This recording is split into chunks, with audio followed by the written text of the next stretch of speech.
प्यारे बच्चों नमस्कार। मैं कृष्णकांत त्रिपाठी अपने चैनल में आपका स्वागत कर रहा हूं। यूपी बोर्ड परीक्षा कक्षा 10 के गणित का पेपर 12 अप्रैल को है।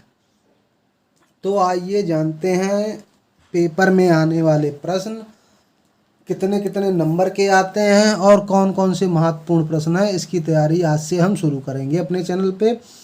कुल प्रश्न आने हैं 7। कितने प्रश्न आने हैं? 7 प्रश्न आने हैं, जिसमें पहला प्रश्न ऑब्जेक्टिव होगा जिसके 5 भाग होंगे और प्रत्येक एक एक नंबर का होगा। तो कितने नंबर के हो गए? 5 नंबर के।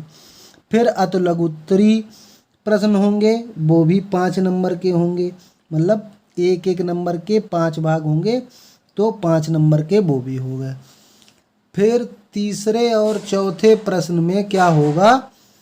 लघु उत्तरी प्रश्न होंगे जो 4-4 खंड होंगे, जिसमें प्रत्येक में 4-4 खंड करने होंगे और प्रत्येक कितने नंबर का होगा? 2 नंबर का। तो कितने नंबर के हो गए? 16 नंबर के। 5 और छठा क्वेश्चन में भी 4-4 भाग होंगे, लेकिन प्रत्येक जो है भाग 4 नंबर का होगा। तो 5 4 भाग तो 16 नंबर का हो गया। 6 के 4 भाग, 4 चक्कू 16, वो 16 के हो गए। तो 5 और 6 क्वेश्चन मिला के 32 नंबर के हो गए। और 7वें प्रश्न में 2 भाग होंगे, 2 प्रश्न होंगे। अब उनके अथवा में भी एक एक दिया रहेगा, लेकिन करने 2 ही प्रश्न हैं। प्रत्येक 6 नंबर का होगा, तो 12 नंबर के वो हो गए। 12, 32, 44, 6, 50, 10, 60 और 10 ये, तो टोटल आपके 70 नंबर हो जाते हैं। अब देखते हैं परीक्षा के लिए महत्वपूर्ण प्रश्न। एक प्रश्न जो लगभग हर बार पूछा जाता है, इसमें संख्या बदल दी जाती है सिर्फ, और प्रश्न लगभग हर वर्ष पूछा जाता है। सिद्ध कीजिए कि √7 एक अपरिमेय संख्या है। इसमें आपको कौन कौन से आ सकते हैं प्रश्न? √2, √3, √5 ये भी आ चुके हैं। तो हम आपको √7 का बताएंगे। तो √2, √3, √5 का आप लोग ऐसे ही कर लेना। तो इसको हल कैसे करेंगे? अब हमें मालूम है कि अपरिमेय हमको सिद्ध करना, तो उसको उल्टा मान लेते हैं। माना √7 एक परिमेय संख्या है। क्या संख्या है? परिमेय मान लिया, एक परिमेय संख्या है। अब आपको पता होगा कि प्रत्येक परिमेय संख्या को P/Q के रूप में लिखा जा सकता है, अतः इसे P/Q के रूप में लिखा जा सकता है।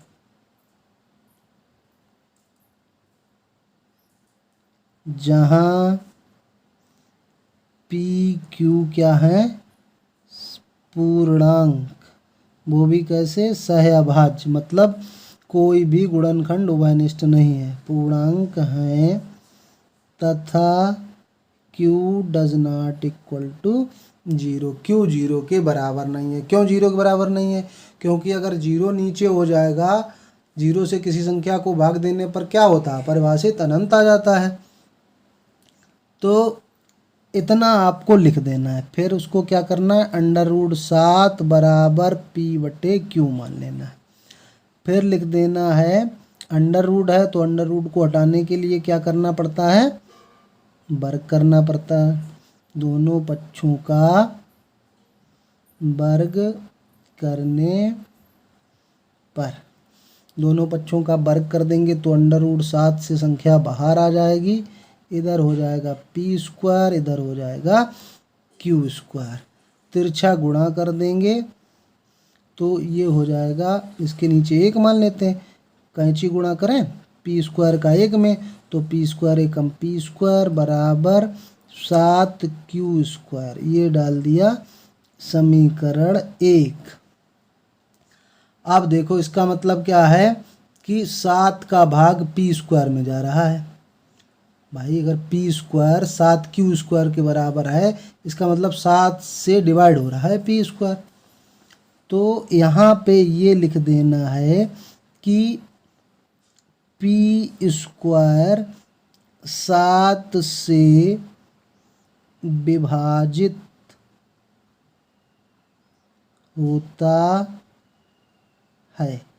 और एक नियम और जान लीजिए, अगर किसी संख्या का वर्ग किसी संख्या से विभाजित होता है तो उस संख्या का वर्गमूल भी उसी संख्या से विभाजित होगा। जैसे पी स्क्वायर का वर्ग 7 से विभाजित होता है तो पी 7 से विभाजित होगा, विभाजित होगा।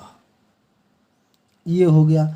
अब पी 7 से कटेगा, इसका मतलब 7 के पहाड़े वाली संख्या उसमें होगी 7, एकम 7, 7 दूनी 14 ऐसे। तो अब हमें ये तो पता नहीं कितनी है, तो हम मान लेते हैं जनरल में, तो माना P बराबर 7m या n कुछ भी लिख लेना, P बराबर 7m, ये समीकरण 2 मान लेना। P का मान समीकरण 2 से समीकरण 1 में रखने पर, समीकरण 1 में रख दें यहाँ पे। समीकरण 1 हमारा क्या था, पी स्क्वायर, ये लिखा हुआ है, तो पी की जगह कितना लिखेंगे हम, 7m, और इसका स्क्वायर था तो स्क्वायर बराबर 7q स्क्वायर। अच्छा, ये 7 और m दोनों का वर्ग है, तो 7 का वर्ग कितना होता है, 7 का 7 में गुणा कर दो, 49, m स्क्वायर बराबर 7q स्क्वायर। अब हम q स्क्वायर का मान पूछें आपसे तो क्या हो जाएगा, 49/7 m स्क्वायर, यानी कि 7m स्क्वायर आ गया। क्या आ गया हमारा मान, q स्क्वायर बराबर 7m स्क्वायर।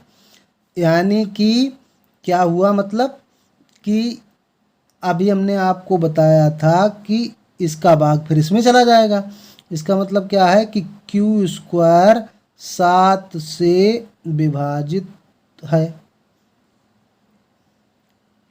विभाजित है। अभी हम ये भी बात बता चुके हैं कि अगर किसी संख्या का वर्ग 7 से विभाजित होगा तो उस संख्या का वर्गमूल भी 7 से विभाजित होगा।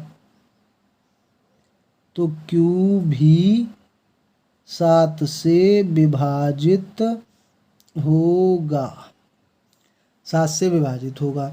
यानी कि Q भी ऐसा आ गया है कि जिसका भाग, जिसमें 7 का भाग चला जाता है। तो हमने मान लिया,